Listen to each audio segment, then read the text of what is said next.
Hi hello welcome to our channel. It's me స్వర్ణ. ఇవాల్టి vlog వచ్చేసి exhibition vlog. Only exhibition అయితే ఎందుకు వెళ్తాంలేండి, ఎందుకు వెళ్ళము అని అనుకుంటున్నారా? జనరల్గా ఈ జైంట్ వీల్ కానీ కొలంబస్, బ్రేక్ డ్యాన్స్ ఇలాంటివి ఏవి కూడా నేను కానీ మా వారు కానీ ఎక్కము.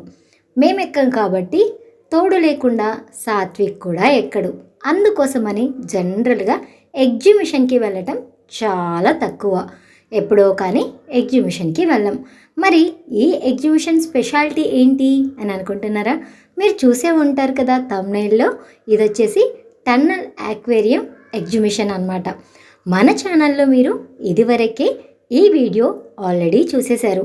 ఎక్కడ అంటే కూకట్పల్లిలో ఫస్ట్ టైం టన్నల్ ఆక్వేరియం పెట్టినట్టు అప్పుడు యుద్ధం చేసామనుకోండి ఈ ఆక్వేరియంలోకి ఎంటర్ అవ్వడం కోసము. ఫస్ట్ టైము, అది కాక ఈ సోషల్ మీడియాలో ఉన్నది కొంచెం అయితే ఎంతో చూపిస్తారనమాట. దాంతో పీపుల్ క్రౌడ్ అనేది చాలా ఎక్కువగా ఉంటుంది ఎక్కడికి వెళ్ళినా కూడా. ఇప్పుడు రీసెంట్గా స్వర్ణగిరి గురించి కూడా అలాగే సోషల్ మీడియాలో బీభత్సంగా చెప్తున్నారనమాట. దాంతో అక్కడ కూడా తట్టుకోలేనంత క్రౌడ్ ఎక్కువగా ఉంటుంది. సో సేమ్ ఇది కూడా అప్పుడు మేము కూకట్పల్లిలో చూసినప్పుడు ఇదే విధంగా చాలా అంటే అమ్మో బాగుంది కదా వెళ్దాము అన్నట్టు ఎగేసుకోమని పోలో అని ఇక్కడి నుంచి అక్కడ దాకా వెళ్ళిపోయాము. అక్కడ జనాల్ని చూసిన తర్వాత భయం వేసింది. కానీ మనం ఆల్రెడీ 1 గంట ప్రయాణం చేసి వెళ్ళాము, వెనక్కి ఏమొస్తావులే అన్న ఉద్దేశంతో యుద్ధం చేసి మరీ లోపలికి వెళ్ళిపోయాము.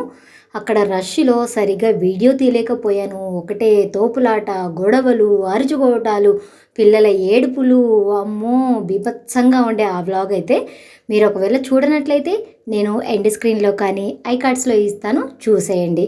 సో ఇందాక మీరు ఫస్ట్లో చూసినప్పుడు ఆక్టోపస్ ఉంది కదా, అదే ఈ ఎగ్జిబిషన్కి ఎంట్రన్స్ అనమాట. ఆ తర్వాత జస్ట్ మనం లోపలికి వెళ్ళంగానే స్టార్టింగ్లోనే మనకి ఇలాగా ఆక్వేరియంస్ కనిపిస్తున్నాయండి. ఈ ఆక్వేరియంస్లో చాలా రకరకాల ఫిష్లు ఉన్నాయి.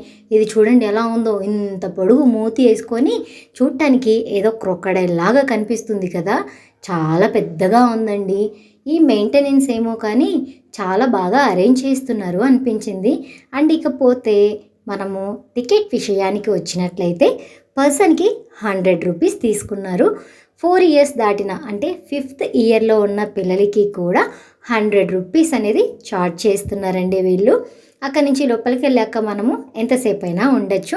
4 to 10 వరకు మాత్రమే ఇది ఓపెన్లో ఉంటుంది. అంటే ఓన్లీ ఎగ్జిబిషన్ అంటే మనకి ఈవినింగ్ టైమ్సే ఉంటుంది కదా, అలాగే ఇది 4 to 10 PM వరకు ఉంటుంది. ఇక్కడ చూడండి ఫిషెస్ అన్నీ ఒకటే గుంపుగా ఒకే చోట ఉన్నాయి.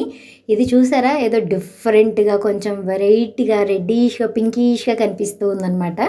చాలా రకరకాల ఫిష్లు ఉన్నాయి. ఇక్కడైతే మొత్తం గుంపులు గుంపులు ఒకే చోట ఉన్నాయి అన్నమాట.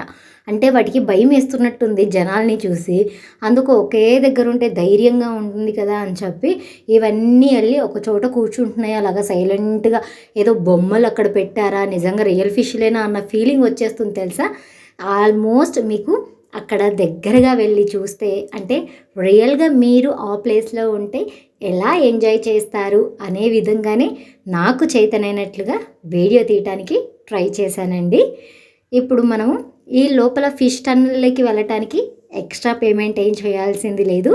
బయట మనం ఏదైనా షాపింగ్ చేయాలన్నా లేదా ఏదైనా రైడ్స్ చేయాలి అన్నా అప్పుడు టికెట్ తీసుకోవాల్సి ఉంటుంది. ఫిష్ టన్నల్కి అయితే ఎక్స్ట్రాగా ఏమీ ఛార్జ్ చేయట్లేదు.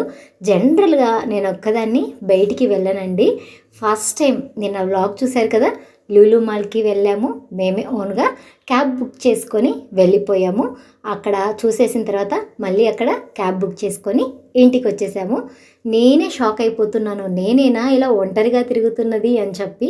ఎన్నోసార్లు అనుకుంటానండి ఒక్కదాన్ని వెళ్ళాలి, తిరగాలి, నేర్చుకోవాలి. ఏదైనా అవసరమైనప్పుడు ఎవ్వరు మనకు తోడు రారు. మనం ఏదైనా సరే ఒంటరిగానే చేయటానికి ట్రై చేయాలి అని అనుకుంటాను. కానీ ఏ రోజు కూడా అనుకోవటమే కానీ అడుగు ముందుకు వేసిందే లేదు. ఫస్ట్ టైం అనమాట ఇలాగ నేను వెళ్ళటము.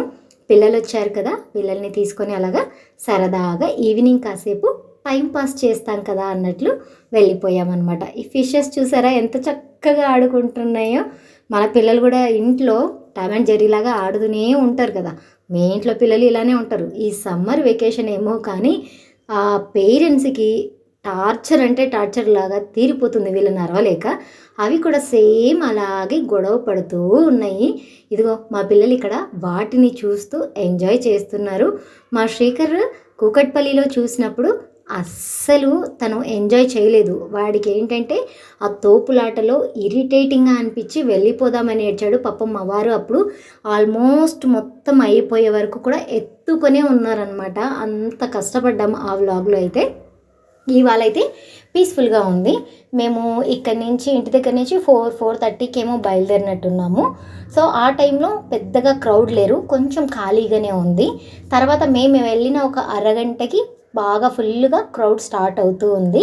వీక్ డే కాబట్టి కొంచెం పీపుల్ తక్కువ ఉన్నారనే చెప్పచ్చు. అదే వీకెండ్ అయితే మళ్ళీ సేమ్ రచ్చే. వీకెండ్ మనం ఎక్కడికి వెళ్ళినా సరే, ఎక్కడ కాలు పెట్టినా సరే, ఎక్కడి నుంచి వస్తారో తెలియదు, జనాలు ఫుల్గా కనిపిస్తున్నారు. ఈ ఫిష్ చూసారా ఎంత బాగుందో కదా. ఇంట్లో కూడా ఇలాంటి అక్వేరియం పెట్టుకుంటే చాలా బాగుంటుందండి. కాకపోతే దాన్ని మెయింటైన్ చేయాలి అంటే చాలా కష్టం. ఇదిగో టన్నెల్ అక్వేరియం ఎంట్రన్స్ ఇదే అనమాట.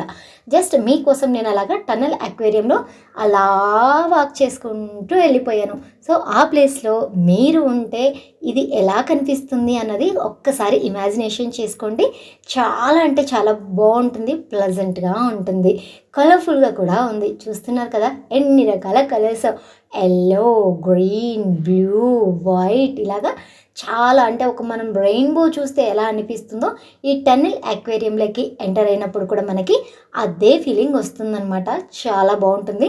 ఇప్పుడు హైదరాబాద్లోనే కాదులేండి, మనకు చిన్న చిన్న ఊస్లో కూడా సేమ్ ఇలాగే టన్నెల్ అక్వేరియంస్ కూడా వచ్చేసాయి. ఇంతకీ ఈ ఎగ్జిబిషన్ మేము ఎక్కడికి వెళ్ళాం అన్నది చెప్పలేదు కదండి. లింగంపల్లి బీహెచ్ఎల్ అంటారు కదా. సో బీహెచ్ఎల్ కంటే కొంచెం ముందే ఉందన్నమాట ఈ ఎగ్జిబిషన్. మా ఏరియాకి కొంచెం దగ్గర కాబట్టి మేము ముందు రోజు లులు మాల్కి వెళ్ళినప్పుడైతే క్యాబ్ బుక్ చేసుకొని వెళ్ళాము. ఇది చాలా దగ్గరే కదా అని చెప్పేసి మేము ఆటో బుక్ చేసుకొని వెళ్ళిపోయామన్నమాట. ఇలాగా వెళ్ళిపోయి అక్కడ చాలాసేపు ఎంజాయ్ చేసాం. ఇదిగో మా సాత్విక్ చెప్తున్నాడు చూడండి, ఫిష్ వాడికి ఇంత సైజు ఉందంట. అండ్ అలాగే చూస్తూ ఉండండి, లాస్ట్లో శ్రీకర్ ఇలా 2 చేతులు చాచినా కూడా సరిపోదు ఆ ఫిష్. అంత పెద్ద ఫిష్ ఉంది. అది చూడాలి అంటే మీరు కొంచెం సేపు ఓపిక పట్టాల్సిందే. అవును, నేనేమో ఇంతగా వాగుతున్నాను కదా, నా కోసం మీరు ఒక్క కామెంట్ చేయొచ్చు కదా. చూడండి ఫిష్లు ఎంత బాగున్నాయో, ఎంత కలర్ఫుల్గా ఉన్నాయో. ఇలాంటి మంచి మంచి వీడియోస్ కన్నా ఒక లైక్ చేయండి అబ్బా. లైక్ చేయకపోవటం వల్ల మన వీడియోస్ రికమెండేషన్స్లోకి వెళ్ళట్లేదు. ఇదంటే టన్నెల్ అక్వేరియం అవుట్ సైడ్ ఏదో కాబట్టి వీడియోస్కి అలౌ చేస్తున్నారు, కానీ కొన్ని మంచి విషయాలు మంచివి చూపించాలి అంటే షాప్స్లో వాటిల్లో మనల్ని అలౌ చేయట్లేదు. చెప్పుకోవటానికి అయితే ఎంతమంది సబ్స్క్రైబర్స్ ఉన్నారు అంటే 16,000 మంది గోపికలు కృష్ణుడికి అంటారు కదా, అలాగా నాకు కూడా 16,000 మంది సబ్స్క్రైబర్స్ ఉన్నారని చెప్పుకుంటున్నాను. కానీ అవునా అని చెప్పి వాడు ఛానల్ ఓపెన్ చేసి చూస్తే వీడియోస్ కింద వచ్చేసి 30 వ్యూస్ 50 వ్యూస్ ఉంటున్నాయి. దాంతో వాడు సారీ అండి, మేము మీకు వీడియో తీసుకోవటానికి అలో చెయ్యము అని చెప్తున్నాడు. జనరల్గా అదే షాప్ వాడు వేరే వాళ్ళ దగ్గర డబ్బులు ఇచ్చి మరీ వాడు షాప్ని చూపించుకుంటున్నాడు. అరే బాబు, నేను ఫ్రీగా చూపిస్తానురా నీ షాప్ని, నీకు బిజినెస్ వస్తుంది కదా అన్నా సరే వాడు అస్సలు ఒప్పుకోవట్లేదు. కాబట్టి చాలా మంచి వీడియోస్ ఉన్నా కూడా నేను అక్కడికి వెళ్ళి నేను వీడియోస్ తీయలేకపోతున్నానండి. ప్లీజ్ మీరు కొంచెం సపోర్ట్ చేశారు అంటే నేను ఎక్కడికైనా షాప్కి వెళ్ళినప్పుడు ఇదిగో నాకు ఇన్ని వేల వ్యూస్ ఉన్నాయి, ఇంతమంది సబ్స్క్రైబర్స్ ఉన్నారు, వీళ్ళకు కొంచెం ఇన్ఫర్మేషన్ ఇచ్చినట్లు ఉంటుంది అని చెప్పి వాళ్ళని రిక్వెస్ట్ చేసుకోవటానికైనా నాకు ఒక స్కోప్ ఉంటుంది కదా. అందుకోసమే నేను అన్నిసార్లు చెప్తాను. నాకు జనరల్గా తెలియట్లేదు ఎవరెవరు వీడియోస్ చూస్తున్నారు, ఎవరు చూడట్లేదు నా వీడియోస్ అనుకుంటున్నాను. కానీ కొన్ని వీడియోస్కి తర్వాత నాకు వాట్సాప్లో కొన్ని మెసేజెస్ వస్తున్నాయి అన్నమాట. అదేదో మీరు యూట్యూబ్లోనే కామెంట్ చేస్తే నేను రిప్లై ఇస్తాను కదా, మరి వల్గర్గా అయితే కామెంట్ చేయరు కదా. కాబట్టి మీరు ఏం చేస్తారంటే మీకు ఏమైనా డౌట్స్ ఉన్నా, మీరు ఏదైనా చెప్పాలి అనుకున్నా కామెంట్ సెక్షన్లో మెన్షన్ చేయండి, నేను తప్పకుండా రిప్లై ఇస్తాను. ఓకేనా? అంతేకాని అలా చూసి మన వాళ్ళు అని తెలిసి కూడా ప్లీజ్ అలా వదిలేయకండి అబ్బా. మీరు లైక్స్ చేస్తేనే కదా నేను నా మోటివేషన్ వస్తుంది నాకు కూడాను. ఈ ఫిషెస్ చూసారా, ఏదో మంచు కొండల్లో ఉన్న తెల్లగా భలే ఉన్నాయి కదా. టన్నెల్ అక్వేరియంలో అన్ని రకాల ఫిషెస్ ఉన్నాయండి. కాకపోతే ఇదిగో ఈ ప్లేస్కి వచ్చేసరికి కొంచెం క్రౌడ్ ఎక్కువైపోయింది. వీడియో తీయటానికి కొంచెం అటు ఇటు అయిందనమాట. ఎక్కడ కెమెరా పెట్టినా సరే వాళ్ళు ఫొటోస్ దిగుతున్న చేతులు వస్తున్నాయి, లేదా వాళ్ళ తలలు వాళ్ళు అడ్డు రావటము, ఇదే సరిపోయిందనమాట. ఇదేమో మబ్బు మీద వేసుకొని పోయి కింద కూర్చుంది బద్ధకంగా. అది ఎంత బద్ధకం అంటే నాకంటే బద్ధకస్తురాల్లాగుంది. అది ఎంతసేపు అక్కడ నిల్చున్నా సరే అస్సలు కదలట్లేదనమాట. ఇవి చూడండి ఎంత బాగున్నాయో, అంటే వైట్గా ఉన్నాయి, ఆ లైటింగ్ ఎఫెక్ట్స్ పడి ఎల్లోయిష్గా కనిపిస్తూ ఉన్నాయి. కాబట్టి లుక్ అనేది చాలా అంటే చాలా బాగా వచ్చిందండి. మీరు సపోర్ట్ చేశారు అంటే నేను ఇంకా మంచి మంచి వీడియోస్ తీయడానికి ట్రై చేస్తాను. ఇంకో విషయం ఏం చెప్పాలి అనుకుంటున్నానంటే, మన రిలయన్స్ ట్రెండ్స్లో ఆఫర్ నడిచింది, చాలా రోజులే నడిచింది. కానీ మనం వెళ్ళి షాప్లో వీడియో తీసుకోవడానికి మనకు అలో చేయరు. మరి మీకు నేను ఇన్ఫర్మేషన్ ఎలా చెప్పాలి? నేను కెమెరా ముందర పెట్టుకొని చెప్తేనేమో మీకు ఆ విషయం అర్థం కాదు. ఏదో ఇది వాగుతుందిలే వ్లాగ్లో అనుకొని ఆ వీడియోనే ఓపెన్ చేయరు. మరి నేను అక్కడికి వెళ్ళి చూపించి చెప్పాలి అంటే వాళ్ళేమో అలో చేయరు. మరి నేను ఇలాంటి ఇన్ఫర్మేషన్ మీకు ఎలా చెప్పను చెప్పండి? ఆ రోజు ఆఫర్లో నాకు గోకులస్ లెగ్గిన్స్ మామూలుగా అయితే 600 రూపీస్ ఉంటాయండి. ఆ రోజు నాకు 300 రూపీస్కే వచ్చాయి. నార్మల్ లెగ్గిన్ అంటే పక్కన పెట్టండి, షిమ్మర్ లెగ్గిన్ కూడా 300 రూపీస్కి, అది కూడా బ్రాండెడ్ గో కలర్స్వి. ఇలాంటి మంచి మంచి ఆఫర్స్ ఉంటున్నాయి అన్నమాట. మనం వెళ్ళి షూట్ చేసుకొని ఇన్ఫర్మేషన్ చెప్తాము అన్న ఎవ్వరూ అలో చేయట్లేదు.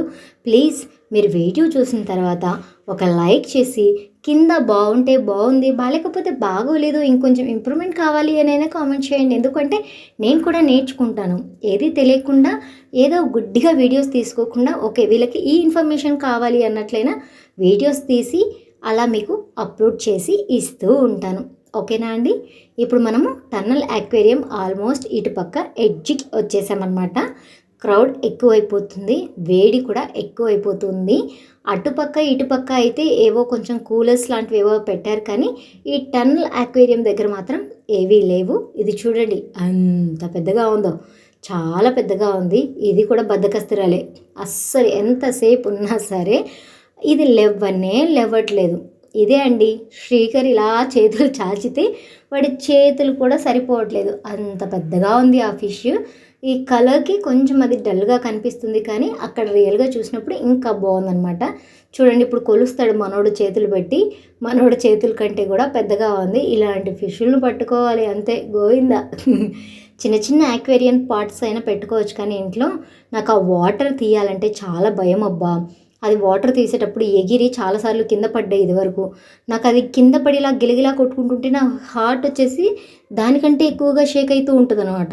దాన్ని కింద నుంచి తీయాలంటే షివరింగ్ వచ్చేస్తుంది. అందుకోసం అని చెప్పి నేను ఫిష్ అక్వేరియాన్ని అంతగా ప్రిఫర్ చేయను. నాకు ఇష్టమే, ఫిష్ అక్వేరియం ఇష్టమే, ఫిషెస్ని పెంచుకోవడం ఇష్టమే, అన్నీ ఇష్టమే. కానీ బట్ నేను ఎందుకు ప్రిఫర్ చేయను అంటే, ఇలా జాలీలో తీసినప్పుడు ఒక్కొక్కసారి అవి ఎగిరి కింద పడితే నాతో కాదు వాటిని తీసేయటానికి, ఎంత కష్టపడతానో, అది ఎక్కడ ఇదైపోతుందో అన్న భయం ఎక్కువగా ఉంటుంది ఆ టైంలో నాకు. అందుకోసమే నేను చాలా తక్కువగా ప్రిఫర్ చేస్తాను. వామ్మో, దీన్ని చూసారా? దీనికి కూరలు అంటారా, మీసాలు అంటారా, ఎలా ఉందో ఇది చూసారా? క్రొకడైల్ లాగా ఇలా షార్ప్గా వచ్చేసింది ముందరికి. ఇదిగో విమానం అంతా ఉంది ఇది చూడటానికి. ఇది చూడండి ఎంత ఉంది. అటు పక్క నుంచి తీసినప్పుడు ఆ మూలకి ఎక్కడో పైపులో వెళ్ళి అలా దాక్కున్నది అది. అటు పక్క నుంచి ఇటు వైపుకి వచ్చేసరికి లేచేసింది అనమాట. ఇవి వచ్చేసి white and orange colour fishes అండి, చాలా బాగున్నాయి అక్వేరియంస్ అన్నీ కూడా. ఇదంతా మనం దాటుకొని కొంచెం ముందుకు వెళ్ళంగానే మనకి షాప్స్ వస్తాయి. ఇక్కడ బై మిస్టేక్ తెలియక ఎక్కడో ఫ్లాష్ ఆన్ అయిపోయినట్టుంది, అందుకే అవి మరీ ఏదో రెడ్డిష్గా కనిపిస్తూ ఉన్నాయి. అండ్ అక్కడ లైటింగ్ కూడా తక్కువ ఉందండి, బోర్డ్స్ కూడా పెట్టారు ఫ్లాష్ ఆన్ చేయకూడదు అని చెప్పేసి. ఆ తర్వాత చూసుకొని ఆఫ్ చేశానులేండి. మనం వెళ్ళి వాటిని ఏదైనా ప్రొటెక్ట్ చేయగలగాలి, కానీ వాటిని భయపెట్టకూడదు కదా, అందుకోసమే తర్వాత చెక్ చేసుకొని ఆఫ్ చేసుకున్నాను. బట్ నాకు ఫస్ట్లో అయితే అర్థం అవ్వలేదు. ఇది చూసారా, మూతిలా పెట్టుకొని అవి చూసారా లవ్ బర్డ్స్ లాగా అలా జలకలాడుతూ ఉన్నాయన్నమాట. చాలా బాగున్నాయి. ఇలా దగ్గర నుంచి చూస్తే ఎంత హాయిగా ఉంటుందో ప్రాణానికి ఫిషెస్ని. మీలో ఎంతమందికి ఫిష్ అక్వేరియంలో ఉన్న ఇళ్ళల్లో ఒకసారి కామెంట్ చేయొచ్చు కదా. లేదా నాలాగా ఎంతమందికి భయం, వామ్మో అది కింద పడితే తీయలేము అని చెప్పి, ఇలాంటివన్నీ షేర్ చేసుకోవచ్చు అబ్బా. మీరు లైక్ చేస్తే కదా, లైక్ చేసి కామెంట్ చేయండి, నేను రిప్లై ఇస్తాను, మనం అక్కడ మాట్లాడేసుకుందాం. ఆ తర్వాత మనము ఫిష్ అక్వేరియం టన్నల్ నుంచి బయటకు వచ్చేసిన తర్వాత ఇంకా రెగ్యులర్గా ఉండే షాప్సే అనమాట. వీటినైతే పెద్దగా షూట్ చేయలేదు. జస్ట్ అలాగా ఒక్కసారి పట్టుకొని అలా తిరిగేసాను రౌండ్గా. ఒకసారి రౌండ్ తిరగంగానే గిర్రుమని కళ్ళు తిరిగిపోతాయి మనకి. మనోడు మాత్రం ఐస్ క్రీము అని మొదలెట్టాడు. మనం ఏదైనా సరే చూసిన తర్వాత వెంటనే మొదలెడతాం దాని గురించి. ఇదిగో ఇక్కడ పాములున్నాయి. ప్లాస్టిక్ పాములు. కానీ కొన్ని ప్లాస్టిక్ అని తెలిసి కూడా టచ్ చేయలేమబ్బా. ఈ పాములు ఒకటి, ఆ బల్లులు ఒకటి టచ్ చేయాలంటే చాలా ఇదిగా ఉంటుంది. అగో మన సాత్విక్ గడు చూడు, వాడు ఏం ఫీల్ అవ్వట్లే. హ్యాపీగా అక్క వేసింది మెల్లో తీసి పక్కన పడేసాను అన్నట్టే ఉన్నాడు, కానీ దాని గురించి ఏమి ఇరిటేట్ అవ్వలేదన్నమాట. ఈ లోపల మా చిన్నోడు ఐస్ క్రీమ్ కొనటం తినటం అంతా అయిపోయింది. ఆ తర్వాత ఇంకా ఇటు వచ్చేసాము. వచ్చిన తర్వాత జనరల్గా మేము ఎప్పుడు ఎక్కం కాబట్టి సాత్విక్ కూడా ఎక్కడు, వాడికి తోడు లేక. ఇప్పుడు అక్క అన్నయ్య ఉన్నారు కాబట్టి మనోడు కూడా ధైర్యం చేశాడు ఎక్కటానికి. ఎక్కి దిగిన తర్వాత మన వాడి పరిస్థితి చూడాలి. అమ్మో, డింగు డింగు డింగు డింగు డింగు డింగు అని తిరుక్కుంటూ వచ్చాడనమాట. నేనైతే ఇలాంటి ప్రయోగాలు అస్సలు చేయను, చెప్పాను కదా. ఒక్కసారి రౌండ్ వేసానంటే కళ్ళు గుర్రుమని తిరుగుతాయి. అలాంటిది ఇలాంటివి ఎక్కి దిగాను అనుకోండి, అక్కడే వామిట్ చేసుకుని అక్కడే పడుకుంటున్నాను అనమాట. అందుకోసమే ఇలాంటి ప్రయోగాలు అయితే నేను చెయ్యను. అండ్ వినీలా అనింది ఏంటి అంటే, వీడు చాలా తక్కువసేపు తిప్పాడు, మామూలుగా మా ఊర్లో అయితే ఇంకా చాలా స్పీడ్గా చాలాసేపు తిప్పుతాడు అని చెప్పింది. సరే మనోడు ఫస్ట్ టైం ఎక్కాడు కదా, బ్రేక్ డ్యాన్స్ క్యాప్చర్ చేద్దామని చాలా వరకు ట్రై చేశాను. వాడేంటో ఎంతసేపు ఆ పక్క మూలే తిరుగుతున్నాడు కానీ ఇటు పక్క రావట్లేదు. వాడి మీద సరే కెమెరాలో నుంచి కాకుండా పక్క నుంచి చూద్దామని ఫోన్ అటు ఇటు పెడితే ఒక్కొక్కసారి వాళ్ళ ఫేసులు కూడా కనిపించకుండా వచ్చేసింది వీడియో. ఇలా అయితే వీళ్ళు బ్రేక్ డ్యాన్స్ వేసారన్నమాట. అది బ్రేక్ డ్యాన్స్ ఏమో కానీ దిగిన తర్వాత వాళ్ళకి బ్రేక్ డ్యాన్సే అయిపోయింది. చాలా భయపడ్డారు. మా శ్రీకర్ కూడా ఎక్కుతా అన్నాడు, కానీ ఏజ్ అలో ఉండదేమో అనుకున్నాను. అతన్ని అడిగాను, అలాంటిది ఏం లేదమ్మా, మీరు 80 రూపాయలు కట్టేసి ఎక్కించుకోండి, పట్టుకోవడం మీ బాధ్యత అన్నాడు. వామ్మో ఎందుకు వచ్చిందిలే, వాళ్ళని వాళ్ళు పట్టుకోవడమే కష్టం కదా అని చెప్పేసి మనోడినైతే పంపించలేదు. వాడు వచ్చేసి ట్రాంపోలినా ఎక్కాడు. ఇలా అయితే బ్రేక్ డ్యాన్స్లో శ్రీకర్ని పంపించలేదు. బ్రేక్ డ్యాన్స్ టికెట్ వచ్చేసి 80 రూపీస్ అండి. నెక్స్ట్ మనము ట్రాంపోలినా దగ్గరికి వెళ్తాం. ట్రాంపోలినా ఎక్కుతారు. మనోడు పైనుంచి దిగేటప్పుడు ఒక వీడియో తీసుకుందాం అనుకున్నాను. ఈ లోపల చిన్నోడు వాటర్ అంటే వాడికి వాటర్ తాగిపిస్తున్నా. ఈ లోపల మనోడు దిగేసి కూడా వచ్చేసాడు. డ్రుర్రు డ్రుర్రు డ్రుర్రు డ్రుర్రు అని అదే అంటారు కదా, మామ ఎకు పెగ్గులా అన్నట్టు వచ్చాడనమాట అయ్యగారు. వచ్చిన తర్వాత నాకు స్పైసీయో అని చాలాసేపు ఇదయ్యాడు. అదిగో ఒకవైపు ఆవలింతలు కూడా వచ్చేస్తున్నాయి, కడుపులో తిప్పేసినట్టుంది చిన్నగాడికి. బాగా ఇబ్బంది పడ్డాడు తిరిగిన తర్వాత. ఆ తర్వాత మన చిన్నోడు తెలివి ఉపయోగించి నేను ట్రాంపోలినా ఎక్కుతాను, బ్రేక్ డ్యాన్స్ వద్దు అని చెప్పి ట్రాంపోలినా ఎక్కాడు. దీని టికెట్ వచ్చేసి 70 రూపీస్ అండి. వాడేం చేశాడు, 10 నిమిషాలు ఎక్కిస్తాను అన్నాడు. నేనేమన్నాను, అదేంట్రా బాబు 15 నిమిషాలు 20 నిమిషాలు ఎక్కిస్తారు కదా, నువ్వు మరీ 10 నిమిషాలు అంటున్నావు అంటే, అయితే మేడం 8 మినిట్సే మేడం దీని లిమిట్, టైం పెట్టుకోమంటావా అని ఓవర్ యాక్షన్ చేశాడు వాడు.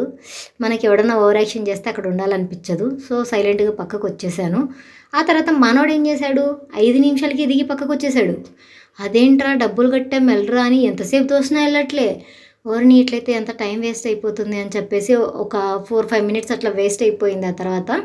ఆ తర్వాత ఏం చేసామంటే పెద్దోడిని ఎక్కిచ్చేసాను అనమాట. వాడైతే ఎలాగో ఉండట్లేదు కదా, వాడు దిగి వచ్చేసాడు, కనీసం వీణన్నా ఉంచుకోరా బాబు ఒక 5 నిమిషాలు అని చెప్పి ఆ అమౌంట్కి పెద్దోడిని పంపించాను. మనకు అప్పుడప్పుడు అలాగా తెలివి పని చేస్తూ ఉంటుంది రండి. వాడు వచ్చేసాడని చెప్పి సైలెంట్గా వెనక్కి వచ్చేయకుండా పెద్దోడిని కూడా కాసేపు అంటే 5 నిమిషాలు ఉంచాము.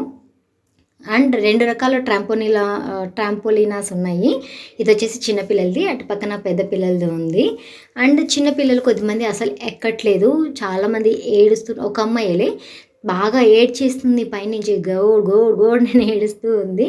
2 పిల్లలు ఉన్నారు కదా ఇక్కడ టికెట్ కలెక్ట్ చేసే పిల్లలు. ఆ పిల్లలు ఏం చేస్తున్నారంటే వాళ్ళని ఎత్తుకొని తీసుకెళ్ళి చక్కగా పైకి తీసుకెళ్ళి పైనుంచి వదిలేస్తున్నారు, బాగానే ఆడిపిస్తున్నారులేండి. ఆ విషయంలో ఒప్పుకోవచ్చు, తీసుకున్నది 70 రూపీస్ అయినా దానికి వాళ్ళు న్యాయం చేస్తున్నారు. మీ పాప ఎక్కట్లేదు మేమేం చెయ్యాలి అని చెప్పి వదిలేస్తారు చాలామంది. కానీ ఆ అబ్బాయి మాత్రం చక్కగా అదిగో చూస్తున్నారా, చక్కగా పైకి తీసుకెళ్ళి అటు నుంచి వదిలేస్తున్నారు. ఈ గుండుది అస్సలు భయపడట్లేదు తెలుసా, హ్యాపీగా వస్తుంది, అసలు ఏం భయపడట్లేదు. దీనికంటే ముందు ఒక పాప ఉంది, పెద్దది, శ్రీకర్ అంత ఉంది, అస్సలు అమ్మో ఏడ్చేస్తుంది. కానీ ఆ పిల్లలు వాళ్ళకి ఆ టికెట్ వెనక్కి ఇచ్చేసారులేండి, ఇదిగోండి ఇంక ఏదన్నా వేరేది ఎక్కించండి అని చెప్పేసి వాళ్ళకి ఆ టికెట్ వేరేది ఇచ్చేసారు. ఓకే, కొన్ని మంచి హ్యాబిట్స్ కూడా ఉన్నాయి వీళ్ళకి, మనతో అంటే ఏదో ర్యాష్గా మాట్లాడాడు కానీ పర్వాలేదు అనిపించింది. దాని తర్వాత ఇదండి ఇవాల్టి వ్లాగ్. మళ్ళీ ఇంకొక మంచి వీడియోతో మీ ముందుకు వస్తాను. నాకు కొంచెం ఎనర్జీ ఇవ్వాలి అంటే ఏ బూస్టో మిల్క్ షేక్సో ఇవ్వాల్సిన అవసరం లేదు, జస్ట్ ఒక లైక్ అండ్ కామెంట్. అండ్ అలాగనే ఎవరైనా రింగ్ బెల్ చి చి చి చి చి బెల్ని ఎవరైనా రింగ్ చేయకపోతే తప్పకుండా రింగ్ చేయండి అబ్బా. వీడియో పోస్ట్ చేయగానే నోటిఫికేషన్ వస్తుంది, వెంటనే చూసారనుకోండి, అది కూడా యూట్యూబ్ క్రైటీరియాకి మ్యాచ్ అవుతుంది అనమాట.